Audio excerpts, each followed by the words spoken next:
The letter arrived on a morning shrouded in mist, the paper yellowed and brittle with age. Silent Hill, it whispered in a script that seemed to bleed across the page.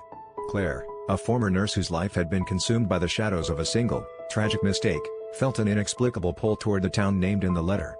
Memories of the hospital room, the slow beep of a heart monitor flatlining, and the harrowing silence that followed, trailed her like phantoms. She boarded a bus bound for the fog-drenched town, desperation and guilt her only companions. Silent Hill greeted her with an eerie stillness, the streets veiled in a dense fog that swallowed sound and light. The roads twisted and stretched into impossible distances, and the buildings seemed to exhale silent, mournful sighs. As she wandered through the desolate streets, Claire could hear echoes of her own past, a child's laughter turned to cries, a mother's desperate pleading, interwoven with the ambient whispers of the town. The hospital loomed ahead, an edifice of decay, its windows dark and hollow like the eyes of a long-dead specter.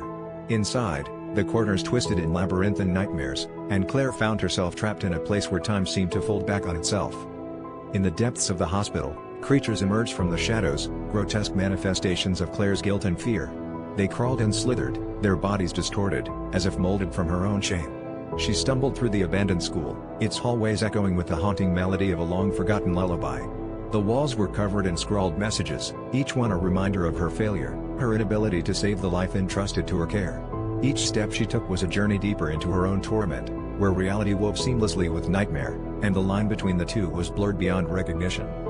As Claire delved further into Silent Hill's sinister embrace, she encountered visions of the child she couldn't save, their face a haunting amalgamation of innocence and accusation. In a moment of clarity, or madness, she reached out, seeking redemption, begging for forgiveness that she could never grant herself.